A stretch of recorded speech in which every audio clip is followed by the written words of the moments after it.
before the ACLD talk, which is probably an important event in terms of where I went next. Without that talk, I never would have met you. I never would have gotten to Connecticut. That talk was the thing that changed a particular direction. The Macintosh came out, and I went down to the West Coast Computer Fair again, and this was one of the last times they actually held that fair. That fair, I don't think it morphed into Macworld, but I don't think it continued after that because there were other more specific PC fairs and Mac fairs and this and that. And I walked into the Macintosh booth, or the Apple booth, which had a big Macintosh computer with a rear projection screen.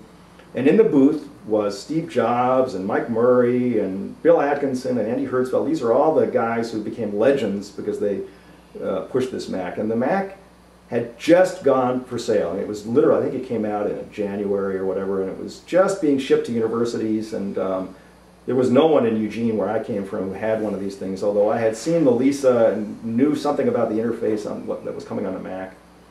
And I was pretty sure that this was going to be a significant machine for me.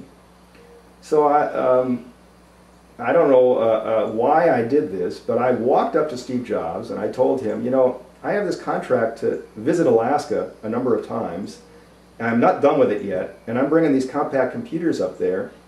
And this is I'm working with Native Americans and a lot of people in Alaska who have learning disabilities, and I think the Mac might be a particularly useful tool for them. And I was wondering if, you know, you would consider possibly seating me with one. And he cut me off. He looked at Mike Murray. He said, "Ship one to this guy's. Get this guy's address and ship one." And he walked away. And so by the time we had driven down to the West Coast Computer Fair, by the time I got home, it was there. I had a 128K Mac. I didn't have a second disk drive, and if you remember, that was a tough thing. But I called up Mike Murray, and he sent me a second disk drive. And I had, you know, Mac Write and Mac Paint and all of this stuff. And I was due to get to Alaska pretty soon, so I figured I better learn something about this before I get up there. And so I spent some time immersed in the Mac, and pretty much that immersion was my transition. I was pretty sure that this was going to be my future, and I wasn't going to be using Apple IIs or IBM PCs or any CP/M machines anymore. And so I went to Alaska with one Mac in the little bag and 20 compact computers, sewing machine types, you know. Maybe they were a little better than that at this point, but I went with the University of Oregon's computers. We were still using the University of Oregon as a launch point for this. And I flew around the state with my trusty Bush Pilot. And when I landed and we set all this up, no one wanted to use the IBM PC to write. Everybody wanted to just play around with a Mac. And of course, this little 9-inch screen, black and white, whatever. How could, you know, so, you know, it was like pulling teeth to get people to boot up the IBM PC or the compact and use WordStar or whatever we were using at that point. It wasn't Microsoft Word or anything like that. It was pre all of that, as opposed to this Mac. And when I got home from that trip, I realized that my days were done with these earlier computers. So I transferred as much as I could onto the Mac and started a users group in Eugene, one of the first users groups in the country, the Eugene Mac Users Group. And went down to ACLD to do this presentation. And I think I've got the timing wrong a little bit in there and how much time transpired, but there was a lot of time that transpired between the time I put in the proposal and the time that I actually made the presentation. And what I decided at that point, and when I made the proposal, good thing it was generic, because I didn't even know about the Mac. But when I went down and did the presentation, I brought my Mac, and I had Mac and, what was it called? Macintosh. And so I essentially wrote a script for the Mac with a bunch of pauses in it, put the Mac up on a pedestal, put a microphone in front of it, stood on the other side of the stage with a microphone, and opened this presentation, first one I ever made to a large group, and there were, I don't remember, it was a large group, it was a big group. It was, at that point, people were starting to get interested in technology. No one had done anything with it yet. I led the presentation by doing a presentation talking to this little Mac. You know, I how are you doing? It was sort of like something Apple might do, you know.